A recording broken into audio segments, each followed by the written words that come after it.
Hello and welcome to Unmasked Minds, the podcast with me. I'm Sarah the Psych from Instagram. I'm a psychologist in real life and I work predominantly with middle-aged millennial women and all of the things that go with this phase of our life. Now, today we are doing the second episode in my couples series, which has just kind of evolved. In the last episode, we talked about getting back on the same team. So how do we, if we are going to navigate any of our challenges in our relationship or in our life, it is so much easier to do it when we are on the same team because we are, two people solving one problem. We've got twice the brain power, but also because our nervous systems will feel safer and we will be less likely to be triggered if we are on the same team. So if you haven't listened to that one yet, that's episode 10 of the podcast. Jump in and listen to that first because I believe I gave some really cool, handy tips around what to do first before we sort of tackle these big conversations in a relationship. And so with that in mind, we're going to go straight into the Four Horsemen of the Apocalypse. Now, this is one of my favorite things to do with couples, and I do it on all of my couples retreats. It's introduce the Four Horsemen. Now, it's a Gottman method, and I like to just really normalize that everybody does these. I mean, I am yet to meet anybody. Maybe that's because most people I meet are in therapy, but I have never met anybody or heard of anybody who is perfect when it comes to conflict in relationships and communication in relationships. We all, based on our own experiences, our own history, what our parents and families showed and taught us about conflict, we all have a pre-wired nervous system to how to respond during conflict. And some of these sort of things we're going to talk today are probably intergenerational, right? You saw your parents do it. They saw their parents do it. This is what we do. And so I want to really normalize that this stuff, we all do it in a way, but it is stuff that we can work on and we can change. And the best way to work on it and change it is from a place of safety. I will never work with a client. So sometimes I work with couples together and we do this. And sometimes I'm just working with one of the people and they're sort of taking this home and trying to implement it in their families or in their own relationship. And one thing I say is this isn't a tool to use against your partner. It's not a tool where you go, hey, you're doing this and you're doing that. We need to be in a position where we are trying to have this conversation together. And we are both prepared to take responsibility and hear what we're doing, but also help our partner understand the role that they're playing and then how those roles are interacting with each other. Okay. So the Four Horsemen, and as you're listening to this, I want your first thought to be, which do I do? Which of these sounds familiar to me? And then potentially, what do I think I'm noticing in my partner? So the Four Horsemen sort of say, when we are in conflict or there's troubles in communication, these are the behaviors and the sort of patterns that we default into. The Four Horsemen of the Apocalypse. Once we start using these behaviors and patterns, once we pick up one of these four horsemen, it's the beginning of the war. It's the beginning of the end because by that stage, our nervous systems are heightened. We're defaulting into these problematic and maladaptive behaviors and nothing good is going to happen. It's like we need to abort before we get to this point. And that is why in the first episode, I talked about getting back on the same page before we get to this point of understanding these challenges. So let's go through the Four Horsemen and have a think about, what do I do? What does my partner do? Maybe what have I seen in other relationships, particularly your parents? The first one is criticism. When something has happened or when we're communicating with our partner, and instead of talking about the issue at hand, we start criticizing their character. Right? So let's say, for example, we've asked our partner to empty the dishwasher and they haven't done it. Instead of staying focused on the fact that they haven't emptied the dishwasher, we are now saying things like, you're so lazy. You're so lazy. You don't even care about me. You're so selfish. Criticism. We're attacking the person. We're making it personal. And it's really, it can come across quite hurtful and really nasty. The second one, which is sometimes referred to as the worst one, I often feel that this is like not people's first go-to unless they've seen it a lot in their own family environment, which is really common. But sometimes people will go to this one when their first horseman haven't worked for them. Like, I'm criticizing you and you're not responding, so I'm going into contempt. Now, contempt is where you are really showing disdain, sarcasm, you're mocking the person and you're really putting them down. It's really, I like to see it as putting yourself on a pedestal and talking down to your partner. And sometimes it is sarcasm, like, oh, yay, you did the dishwasher.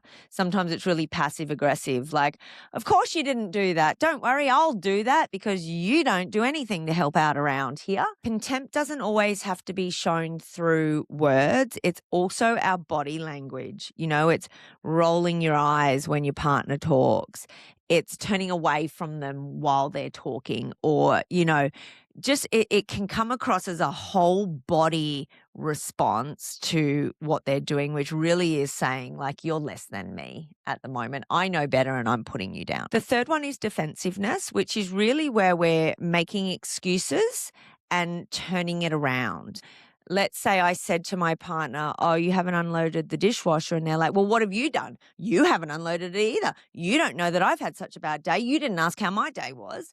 We're really getting defensive where we're backed into a corner and we're like, well, what about you? What about this? I know a lot of you will be listening to this and thinking, my partner does that, but I know a lot of you will be listening to this going, yeah, I do that too. And, it's really important to note that we don't do these things because we're bad people. We don't do these things because we don't love our partners. We don't do these things because we want to be hurtful. We do them because when we are in a situation of conflict or misunderstanding or disconnection, then often it triggers us into our fight or flight mode, which then sort of triggers or activates our default patterning. Which is why I say it's important sometimes to look back. What was role modeled to me in conflict and communication as a child? What am I doing and why am I doing it? Because it's no longer about the dishwasher, is it? It's about me feeling a certain way or something within me being triggered. And the fourth one is stonewalling, which is really that it's a classic flight response. I'm just pulling away. I'm walking away, maybe physically, from our discussion. I am shutting down, either physically, turning away, or emotionally. I'm giving the silent treatment. I'm ignoring you, right? So it's really showing I am not involved in this, but it often conveys this message that I don't care about what you're saying as well. And so more than anything, I want this episode not just to educate you on the horseman, but to really normalize that so many of us do this, because if we can recognize these patterns without shame and without guilt and without like, ooh, it's this dirty little secret that I do, if we can actually like share more of, oh, shit, yeah, I do that, then it feels safer.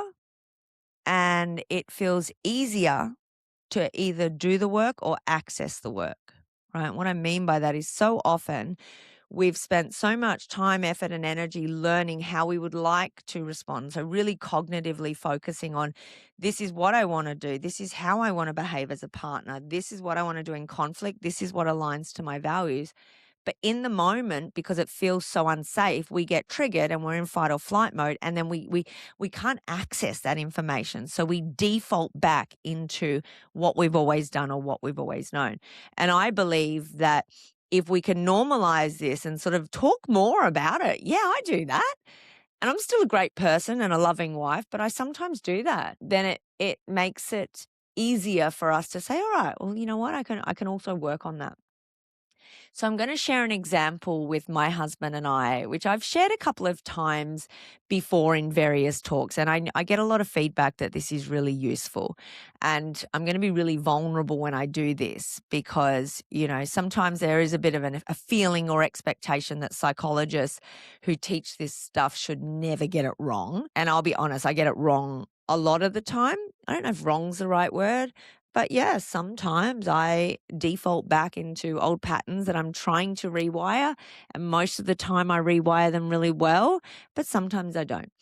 So I've got this example, and it was a couple of years ago when I was living up at Glen Eden. For those of you who've been around for a while, up in the Hunter Valley, we were running a retreat venue that we owned and had built.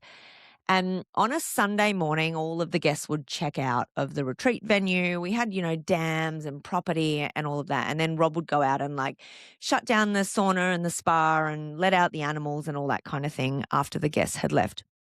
Now, this particular morning, I can't even tell you what the argument was about, but I feel like it had been an ongoing thing, and we were really at the peak of maybe a couple of days of resentment, a couple of days of tit for tat, and it was all sort of coming to a head. And I was saying to him, you need to talk to me, right? You need to sit down and talk. Now, he was not feeling safe because I was being quite aggressive is the word that I would use. And so he started walking away. For some of you, this will feel so familiar for you. He started walking away, and I really needed to talk to him about how I was feeling. And so he, in walking away, started stonewalling me, right? So he's walking away, he's avoiding it, and that triggered me into contempt, right? Not just criticism. I was probably already criticizing him. I went into contempt. And basically, when we are really, really triggered, we will pick up whatever weapon is around us, right? Whatever weapon that we know. Now, I've mentioned it many times on here before. I am very educated. I've got 4 university degrees, one of them being psychology. I've done my honors in psychology, and then I've got 3 to 4 years of additional training on top of that, let alone the fact that I do it every day. So one way I show contempt, and I'm not proud of this, but I'm also okay with sharing it because it's just a part of who I am. It's not who I am. It's one part of me. Sometimes when I'm feeling really backed into a corner, it's like I put myself on this pedestal and talk down to my husband, but I use really fancy and technical and clinical language. You're stonewalling right now. Don't you do that. You're disregarding my feelings. You're doing this, all of that kind of stuff, right? And I can say really hurtful things because in that moment, what we're trying to do, because we're in fight or flight mode, is we're trying to disarm or hurt the predator that's attacking us. We know that's not actually what's happening now, but that's how our body is responding. We're responding from the real primitive parts of our brain that are like, just fucking get him away, stop him right now, right? And so I will get on this high horse, so to speak, and start speaking to him in this really, I would probably tell myself it's assertive, but it's not. It's aggressive. And you're doing this wrong, and you're this, and you're that, and you're not worthy. And I'll say things that I do not mean. And that's something that clients always come to me and say, I say these really, really hurtful things, maybe about how your partner parents or how they show up in the relationship. And they say, I don't mean it, but I say it in that moment. And I've done the same thing. And it's not because we believe it. It's because in that moment, I'm doing anything to win this battle or to feel safe, to get out of the danger zone, right? And so on this particular morning, Rob's walking outside across the back dam. There's a dam behind our house that went up to the cabins. And I'm like, you know what? You're not fucking stonewalling me. We're having this conversation. We're having it right now, right? So I'm in fight mode and he's in flight mode. And I remember clearly he walks out and I'm like, no, I'm coming after you. So I'm coming after him and I'm yelling, right? I'm yelling in showing a lot of contempt and criticism, yelling out. And he's got really long legs, my husband. So he's very far in front of me. Anyway, he's walking across the dam, just ignoring me, literally saying, "Go away, Sarah." And I am full in fight mode. And as we get across the dam, I look up and the guests have not checked out yet. There's a whole family standing there, hearing every single word, listening to everything we're doing and watching it as well. And it was a huge moment for me because instantly in that moment, I realized what I was doing because someone else was watching it. Isn't it funny how we tend to, behind closed doors, there's not a spotlight on us or our behaviors, and we almost don't have to accept it because no one's drawing attention to it. But in having someone else see it, and it's probably to do with a bit of my approval-seeking schema, I went, "What am I doing?" I knew what I was doing, but it really, like I said, I don't even remember what the fight was about anymore, but it was this real moment where I was like, "Sarah, you need to see what you're doing here."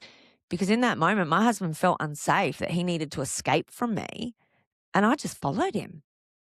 And it's not uncommon. I'm not sharing this so that anyone who's done it also feels bad. I'm just sharing this to say sometimes we really, really need to look at how we are communicating with our partner during conflict and take full responsibility if our behavior does not align with our own values. So that's a little example, I guess, of criticism, contempt, and stonewalling. And I wonder if you could take a little moment to reflect on what is it that you see yourself doing or your partner doing. Do you criticize your partner? Does it go too far? Does it get personal? Do we start attacking them? Do you show contempt? Do you get on your high horse or on your pedestal and start looking down and just showing that disdain and sarcasm toward them? Do you stonewall? Are you the one giving the silent treatment? Are you ignoring for days? I can't tell you how many people I speak to that say, "Oh, we haven't spoken for a week." It is really normal. We're stonewalling, and often it is because we just don't have the tools to navigate it and we don't want to end up in a blow up. So we just avoid what's happening until we both forget it or just get over it. Or are you getting defensive? Really, really common one as well, that defensiveness. And I think, just to reiterate, if I didn't make it clear before, so one thing I want to really emphasize is this isn't about pointing the fingers at who's doing what wrong. It's just about recognizing what are these patterns that we are getting stuck in as a couple. And if that doesn't align with who we are or who we want to be or where we want to be, it's really normal for couples to say, "You know what, we've behaved like this up until now, and now we don't want to be like this because we just don't. It doesn't align with who we are. We're realizing the impact on our children. We're realizing the impact on our relationship, and we want to change that." Now, there are a lot of what they call antidotes to the Four Horsemen, and I might share just a few of those today. So if you are noticing yourself getting into these patterns, riding off into the sunset on your horseman, what do we do about it? That's the next question. Okay, Sarah, right. I criticize him. He gets defensive. I show contempt. Then he stonewalls me. Then we leave it for 3 days and then we just pretend nothing happened. Sound familiar? And so now I'll take you through the antidote. So if you are someone that criticizes, the antidote for that is what we call a gentle startup. So with a gentle startup, instead of criticizing the person, we start with our needs. And we gently might say something like,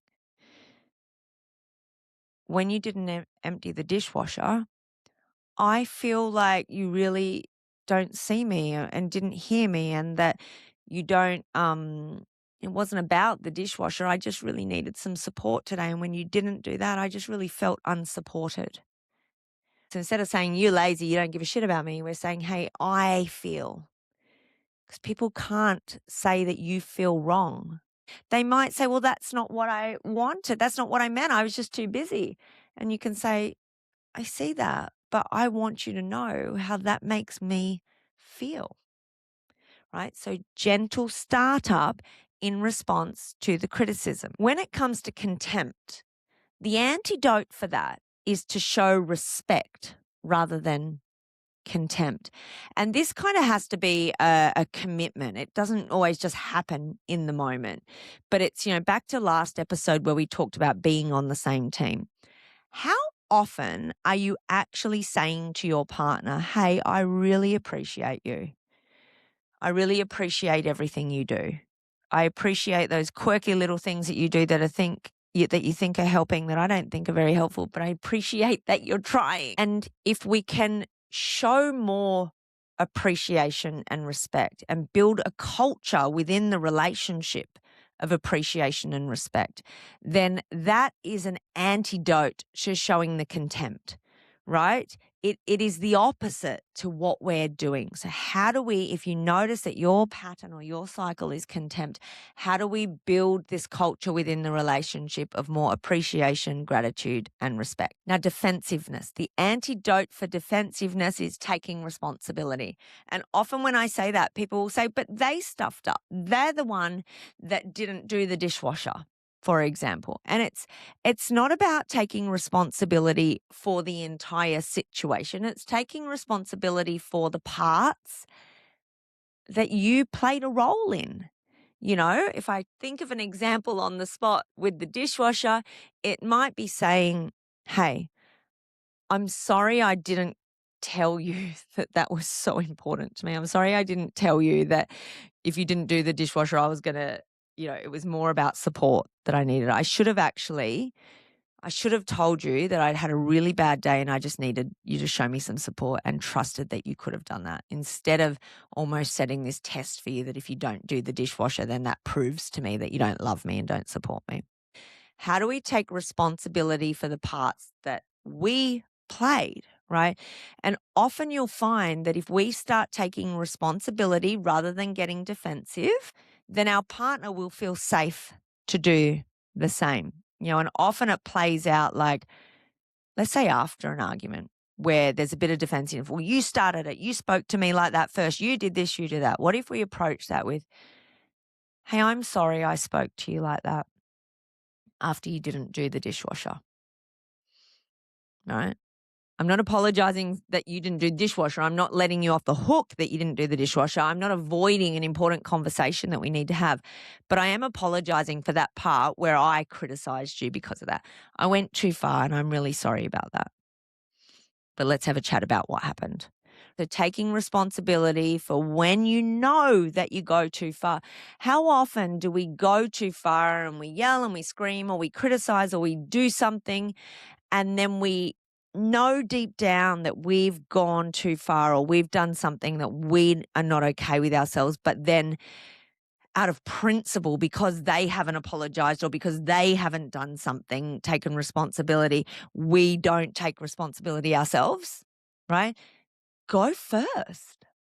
Someone has to go first. And the last one is for the stonewallers. If you or your partner stonewall a lot, it is really, really important to recognize that generally this is a shutting down of the nervous system. It's like a freeze response. It's either a flight, getting out of here, I'm avoiding it, or freeze, I just can't deal with this, I'm shutting down.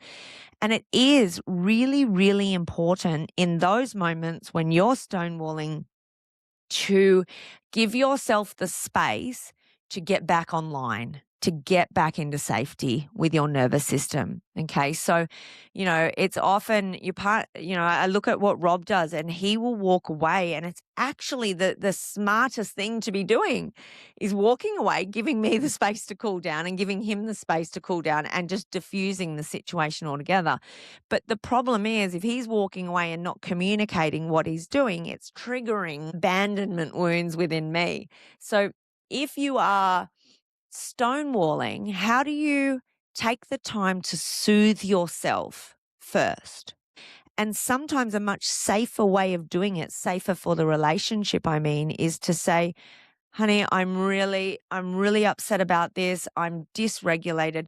I'm just going to go take 5 minutes and then come back and we will talk about this because this is important to me. I don't want you to feel like I'm abandoning you, but right now there's something happening in my nervous system. I need to calm it down. How about we both take half an hour? Yeah, how about you go have a shower? I'll make us a cup of tea and then we'll come back and chat. So, I mean, that's the antidote. That self-soothing is the antidote for stonewalling. But I would sort of say for all of these, it is absolutely critical to recognize my nervous system is dysregulated, right? I am in fight or flight mode and nothing good is going to happen here. Everything that happens here takes me further and further away from my values and how I want to behave, because the more I do this, the angrier I'm getting, the more elevated I'm getting, the more likely I'm acting from a survival point rather than a values-led point. So in all of these situations, if you are criticizing, if you are showing contempt, if you're getting defensive, or if you're stonewalling, it is so important to take a break, to create space, to ask yourself, what is going on? Why am I angry? Why am I treating the person that I actually love most in this world? Why am I treating them like this? What does it mean? It's not about the dishwasher. It's about something else that maybe I ignored or have swept under the rug. Maybe my constant criticism of this is because I haven't had the courage to ask for my needs to be met. Now, that is another one that has come through a lot when I ask, what would you guys like me to talk about? And I think I'll do a whole new episode on that next, which is how do you communicate with your partner that you have needs and that you'd like them to support your needs being met, especially when you've been a people pleaser and a self-sacrificer your whole life. It's like this whole new thing. How do I do that? I've just realized I have needs now. How do I ask for them to be met? So I'm going to do a whole nother episode on that. But I guess just to summarize this episode, it's all been about the Four Horsemen. What are those default patterns of behaviors, thoughts, and feelings that we go into during conflict? How do we recognize them, not just for our partner, but for ourselves? And what are the alternatives? What are the antidotes? How can we do things differently? And I don't think anyone listening to this is certainly, no one would have made it this far if they think they're perfect at this. You are certainly not alone. And it's the really healthy couples that are not afraid to do this work. You know, healthy couples do hard work. Healthy couples get uncomfortable. They unpack in the mud together and support each other through it. And if this stuff interests you, then please Google Four Horsemen, Gottman. Google that. There is so many resources out there. Often people say that couples who are in therapy are all in crisis. And to be honest, it's true. Most couples that are in therapy don't get there until they're in crisis. But this is the type of stuff that I think all couples should be doing, which is why I do it on retreats. Couples that are in a good place, in an okay place. If we just focused on improving some of these things, then we're not going to get to crisis in a lot of relationships. Okay. Thank you for being here. I would love to know if that lands. It was kind of like a really big, juicy topic, and I was wondering how I'm going to get that down into really casual terms that might be really relatable. So I'd love you to tell me over on Instagram or wherever you find me if this one resonated with you. And thank you so much for being here. Bye.